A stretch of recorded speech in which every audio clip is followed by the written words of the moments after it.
Hey guys, this is TA with the Trading Syndicate, and in this section of the masterclass, we're going to go over futures basics. Let's talk a little bit about why we should trade futures. Like all trading strategies, trading futures has its advantages and disadvantages. In this lecture, we're going to talk about what futures are and why we should trade them. First, we must know and understand what futures are. A future is a type of security that grants the trader the right to buy or sell something at a fixed price on a specific day in the future. That something is normally a commodity like gold, corn, crude oil, bonds, international currencies, or major market stock indices like ES, NQ, RTY, etc. Futures prices are derived from cash markets, which is why they are called a derivative. Futures are traded by three main groups of traders. The first are large commercial traders who buy and sell futures to hedge and lock in prices for commodities they produce to use in their operations.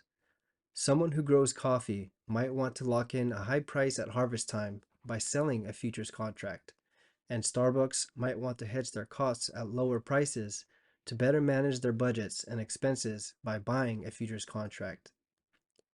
Large speculative traders are the second group of futures market participants, trading on the direction of prices.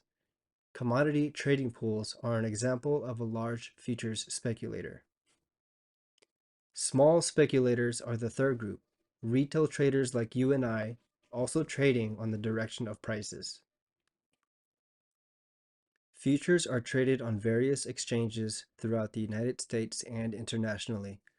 The largest of these exchanges is the Chicago Mercantile Exchange, or CME. As a retail trader, keep in mind most futures markets are dominated by the commercial traders, accounting for 75 to 90% of all futures trading volume. Futures are generally traded in a separate futures account with a futures broker-dealer, Tradovate, for example. Learning which futures to buy or sell and when to buy or sell, when to hold your position, and when to close your position requires knowledge and experience you can gain through education and coaching. Futures offer a number of advantages over trading stocks or other financial instruments. Diversification. Generally, when the stock market goes up or down, most stocks go up and down along with it. At times, traders can experience wide swings in your account value, especially if your stock portfolio is weighted heavily on one side of the market when the market is moving in the opposite direction. By trading futures uncorrelated to the stock market, you can help reduce your portfolio's volatility and overall risk. 24-hour liquid markets. How often have you seen a news event, after market hours, or over the weekend, and wished you trade that news before the stock market opens on Monday? Many futures markets trade nearly 24 hours a day, 6 days a week, starting on Sunday night through to Friday's close. Futures are also very actively traded, and the large number of traders generally ensures tight bid-ask spreads, fair transparent pricing, and large trades can be executed without wild price fluctuations. Leverage. Futures are traded on margin, which allows you to control a large dollar value of a commodity or stock index for a fraction of its value. This can result in much greater profits than could be gained without margin. With margin also brings potential for larger losses if the trade moves against you. Always have appropriate risk management in place to guard against a big move against your futures position. It is always possible to lose much more money than the initial margin required at the start if the market makes a big move against your position. Tax benefits. Futures traders benefit from a more favorable tax treatment than short-term stock traders. 60% of futures trading profits are taxed as long-term capital gains, regardless of how long the trade was opened, and the remaining 40% of profits are taxed as short-term capital gains. Currently, the maximum long-term capital gains rate is 15 or 20%, and the maximum short-term capital gains rate is 37%. Always check with your tax professional for the current tax rates and how any trading will affect your tax return filings. Pure market exposure. A stocks or ETFs trader seeking exposure to crude oil would have a number of challenges. Oil refining stocks are highly diversified beyond crude oil. An exchange-traded ETF, like USO, uses futures and swaps to create a crude oil price proxy, and often these instruments do not directly reflect the price action of the crude oil market. On the other hand, the crude oil futures trader receives pure exposure to the crude oil market. Each crude oil futures option controls one crude oil future made up of 1,000 barrels of West Texas Intermediate crude oil. Month letters, futures mechanics, and margin requirements. Month letters. Each contract month is represented by a different alphabetic letter and is included in the quote symbol. The current front month ticker symbol is ESZ22. Below is a list of the month symbols. January would be F, February would be G, and so on. Futures mechanics. The current price of ES is 3,772. ES moves in increments of 25 cents, with the next immediate move to the upside being 3,772.25 and 3,771.75 to the downside. Each 25-cent move in ES is called a tick. 72.25 to 72.50 is one tick and pays $12.50 as set by the brokerages. Each $1 move in ES is called a point. 72 to 73 is 1 point and pays $50 as set by the brokerages. There are 4 ticks in 1 point. Margin requirements. How much money do we need to trade futures? This all depends on the margin requirements set by the brokerages. There are different types of margin requirements that every future trader should be aware of. Day margin. This is the amount of net liquidation value needed in the account in order to open one lot in futures during the regular trading hours session. For example, if the day margin for ES is $500, I would need at least $500 in my account to buy one lot of ES. Night margin. This is the amount of net liquidation value needed in the account in order to open one lot of futures during the overnight session. Similar to the example above, the margin requirement will vary as set by the brokerages. Initial margin. This is the amount of net liquidation value needed in the account in order to hold one lot past the regular trading hours session. For example, if the initial margin for ES is $11,000, I would need $11,000 in my account to hold one lot of ES after the market is closed and onto the overnight session. Please click the link below for an example of day and night margin requirements set by the brokerage Tradervate.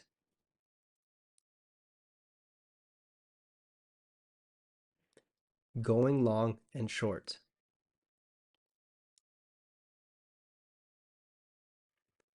In simple terms, going long when trading futures means speculating that the asset's price will increase. You make a profit from the trade if your speculation of the direction of the price is accurate. Opening a long position can also be referred as being bullish on an asset. Directly to the right in the top screenshot, this is an example order to go long ES at a limit price of 3772.25 on TradingView.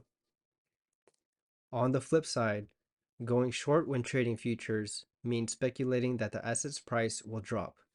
You will make profits provided that the price falls. Directly to the right in the bottom screenshot, this is an example order to go short ES at a limit price of 3771.50 on TradingView. Opening a short position can also be referred as being bearish on an asset. The total profitability of the trade is usually proportionate to the total size of the price movement for both long and short. Different order types.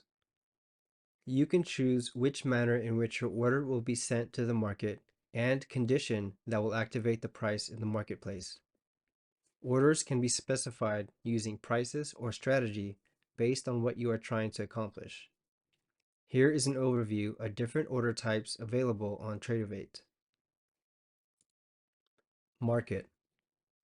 Market orders execute the trader's order at the next available price. No price is specified with the order, and the order is filled at the best possible price obtainable at the time the order reaches the exchange.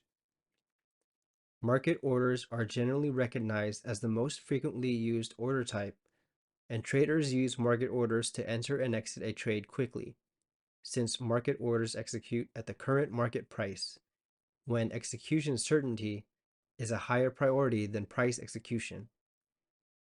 Market orders are not typically used in thinly traded markets where the bid-ask spread is wide, and the filled order may be substantially different from the last traded price. Limit.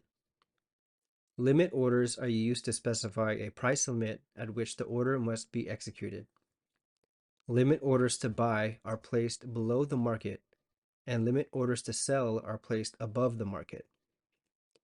Since the limit order must be filled at the designated price or better, traders use limit to define the worst price at which the order will be executed, prioritizing price execution over execution certainty. Limit orders submitted for buying a futures contract are executed at or below the limit price, and limit orders for selling a contract are executed at or above the limit price. Since a limit order must be executed at the specified price or better, the market may touch the limit price several times with the trader not receiving a fill, depending on where the trader's order is in the order book. The market must trade completely through a limit order's price in order for a trader to earn a fill, and partial fills can occur if only a part of the order is executed. A limit order remains in the order book until the order is either executed, canceled, or expires.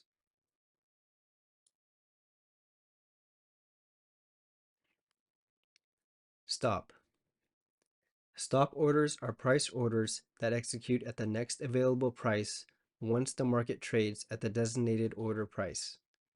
Stop orders to buy are placed above the market, and stop orders to sell are placed below the market. Traders use stop orders in an attempt to limit losses if the market moves against a market position, protect profits on an open position, and initiate a new position in the market. Once the stop price is touched, the stop order is said to have been elected and will be treated like a market order, receiving a fill at the next possible price. Stop orders do not guarantee execution at the stop order price, and price slippage may occur in certain market conditions. Unlike limit orders, stops are not required to be executed at the designated price or better. Stop limit. Stop limit orders are an order type used to submit a limit order when the specified stop price has been triggered. It lists two prices and is used to gain more control over the price at which the stop is filled. The stop limit order is used to indicate that, once the stop price has been triggered, the trader does not wish to be filled beyond the limit price. A stop limit order eliminates the price risk associated with stop orders, since the stop price is not guaranteed. However, the trader assumes the risk that the order may not be filled, even if the stop price is reached by the market, causing the trader to miss the market altogether. Trailing stop. A trailing stop order places a stop order at a designated price and trails the market in predetermined increments when price action moves the market away from the stop order. Trailing stop orders allow a trader to set the maximum desired stop loss level and automatically moves the stop with the market as its price moves in favor of their position, attempting to smartly adjust the stop order to the upside while maintaining a set downside protective level. Trailing stops are useful for effective profit taking and automating protective stop loss movement as part of an exit strategy, especially for break-even exit strategies.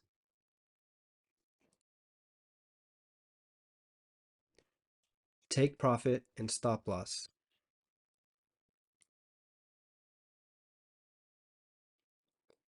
Each futures brokerage will have an auto take profit and stop loss order execution system that every futures trader should be aware of. It is highly recommended to use a stop loss on every futures trade due to the nature of margin. If a stop loss is not used, one can potentially get liquidated. Please review your broker's liquidation policy for more details regarding this. When setting up a limit order to purchase ES at 72.25, you can set a take profit order that will execute based on a specific number of ticks, price, or dollar amount.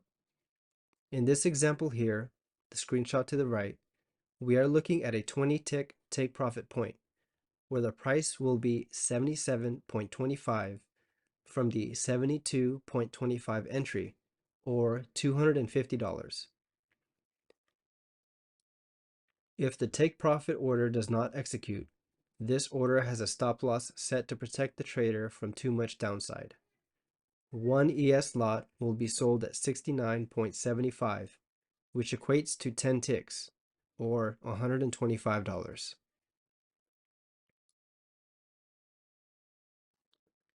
Introduction to Level 2.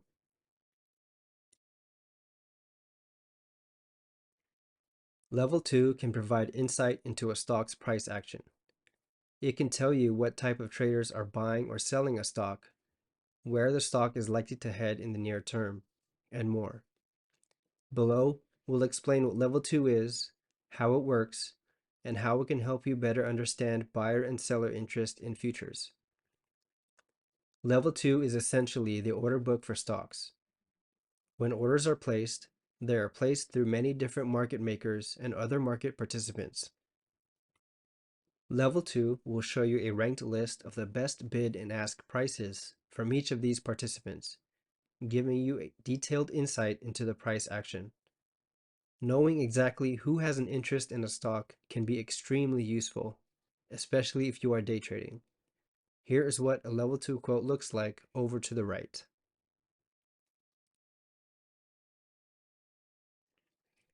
Level 2 quotes can tell you a lot about what is happening with a given stock. You can tell what kind of buying is taking place, retail or institutional, by looking at the type of market participants involved. Large institutions do not use the same market makers as retail traders. If you look at the ECN order sizes for irregularities, you can tell when institutional players are trying to keep the buying quiet, which can mean a buyout or accumulation is taking place. We'll take a look at how you can detect similar irregularities below. By looking for trades that take place in between the bid and ask, you can tell when a strong trend is about to come to an end. This is because these trades are often placed by large traders who take a small loss in order to make sure they get out of the stock in time. Tricks and deception.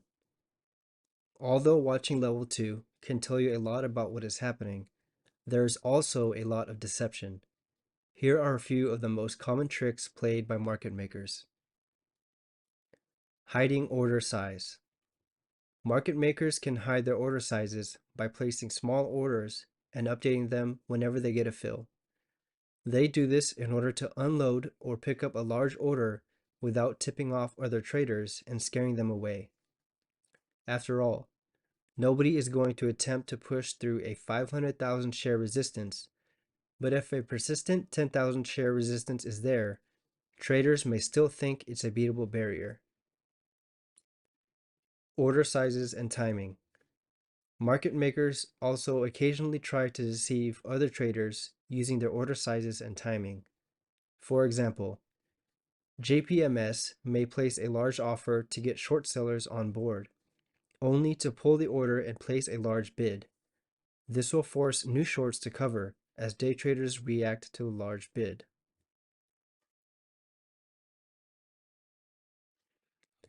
This concludes our introduction to futures.